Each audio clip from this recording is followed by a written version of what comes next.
नमस्कार दोस्तों, स्वागत है आपका मेरे चैनल राधा की आवाज़ में। चैनल पर नए हैं तो लाइक सब्सक्राइब ज़रूर करें। माँ जी, जब बेटी का पेट नहीं भरा मायके से तो बहू का कैसे भर जाए। बड़ी बहू सुनो, नताशा और उसके ससुराल वाले आ रहे हैं तो तेरा होना जरूरी है, इसलिए इस बार तू मायके मत जा। इस बार भी छोटी बहू मायके चली जाएगी, तू अगली बार चली जाना। यमुना जी बड़ी बहू मीनल को एक तरीके से अपना हुक्म सुनाते हुए बोली। उनकी बात सुनकर मीनल के हाथ रुक गए, जबकि अंदर रसोई में काम करती छोटी बहू पिंकी के तो जैसे पर ही निकल आए, जैसे अभी ही उड़कर मायके पहुंच जाएगी। वैसे भी उसे काम करते तो जोर आता था, और घर में कोई मेहमान आ जाए तो और उसकी हालत खराब हो जाती थी। चलो अच्छा है, अपनी कामचोरी इमेज का फायदा उठाते हुए वो हर बार काम से बच जाती थी। ऊपर से छोटी है, इस कारण से हर बार डांट से भी बच जाती थी। तभी मीनल ने कहा, पर माँ जी, मुझे 2 साल हो गए मायके गए हुए, इस बार तो चले जाने दीजिए ना। पिंकी है ना, वो सब संभाल लेगी। नहीं नहीं, पिंकी के बस की बात नहीं है, वो कोई काम ढंग से नहीं करती, क्या फालतू समधी समधन के सामने नाक कटवा देगी। तुम तो बड़ी हो, तुम्हें ही सब कुछ संभालना है। इस मामले में मैं उस पर विश्वास नहीं कर सकती। यमुना जी ने साफ साफ कहा। पर माँ जी, पिंकी को भी तो सिखाएंगी तभी तो सीखेगी ना। हर बार ये बात कहकर तो नहीं बच सकते ना कि मुझे ये काम नहीं आता।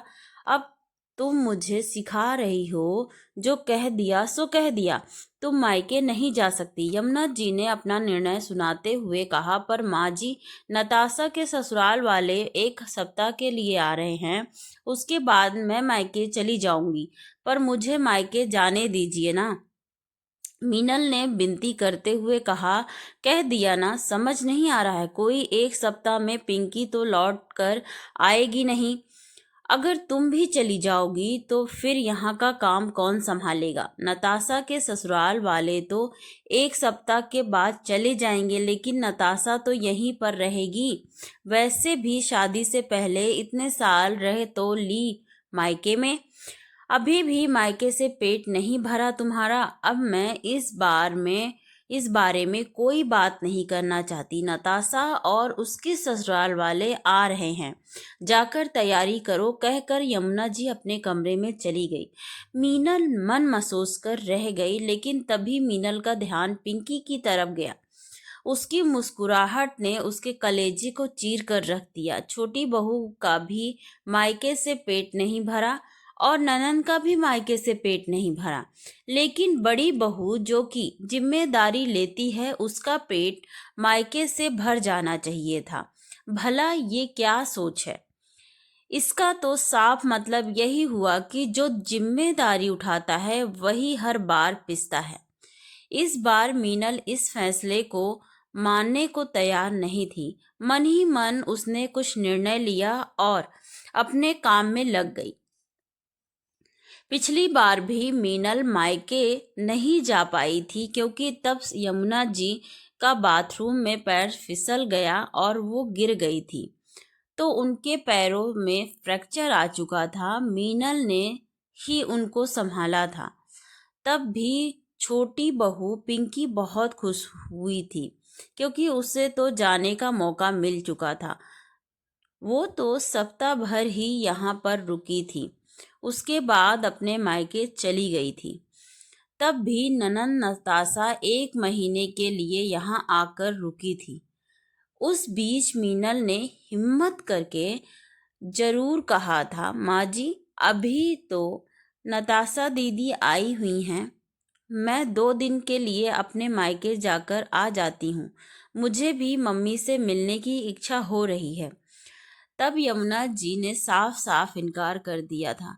बहू, नताशा आई हुई है, मेरे पैरों में चोट लगी है और तुम्हें मायके ही की ही पड़ी रहती है। ये जिम्मेदारी उठाती हो तुम ससुराल की। पर माँ जी, पिंकी भी तो गई है ना। मीनल ने सिर्फ इतना सा ही कहा था कि यमुना जी ने अच्छा खासा हंगामा कर दिया था।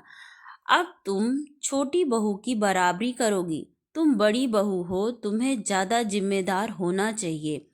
कल को मेरे बाद इस घर को तुम्हें संभालना है। और तुम उसकी देखा देखी तुलना करने लगी। नताशा तो कुछ दिनों के लिए आई है, अब क्या मायके में भी ये काम करेगी? शर्म आने की बात है। दो दो बहुओं के होने के बावजूद बेटी को मायके आकर काम करना पड़ रहा है।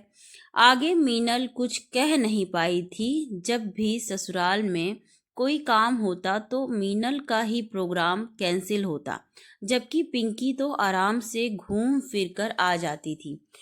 शाम को जब दोनों भाई आ गए तो पूरा परिवार साथ बैठा हुआ था। तब पिंकी ने अपने पति महेश से कहा, सुनो जी, मेरे मायके का टिकट करवा देना। छुट्टियों में मायके जाकर आऊंगी और आराम से 1 महीने बाद आऊंगी।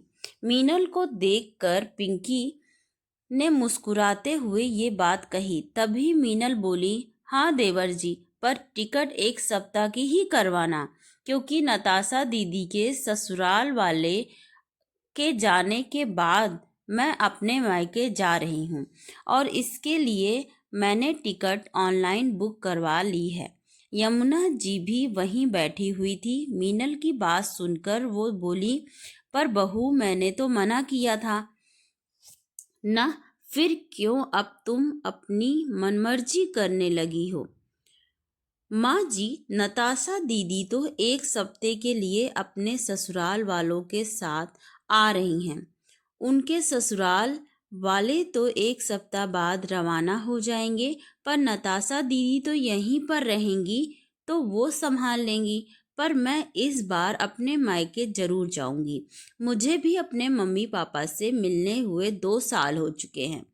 क्यों फोन पर बात नहीं होती है क्या तेरी? आए दिन तो बात करती रहती है अपनी माँ से। माँ जी, फोन की बात अलग है। मेरा जी भी चाहता है मायके जाने का, मेरे परिवार वालों से मिलने का, कुछ वक्त उन लोगों के साथ गुजारने का। मीनल ने जवाब दिया, बहू, इतने साल तो अपने मायके रह ली, क्या तेरा जी नहीं भरा अभी तक?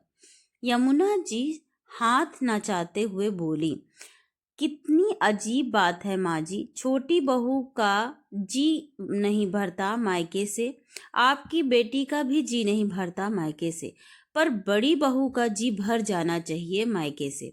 आखिर मैं भी तो किसी की बेटी हूँ। मेरे भी माता पिता मेरा इंतजार करते हैं कि साल में एक बार ही सही हमारी बेटी हमसे मिलने तो आएगी। जो जिम्मेदारी निभाता है उसी को क्यों दबाया जाता है? आपके लिए तो दोनों बहू एक जैसी होनी चाहिए थी ना।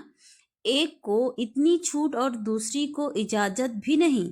इस बार मैं आप मायके जाऊंगी और जरूर जाऊंगी, चाहे आप मुझे इज्जत दो या ना दो।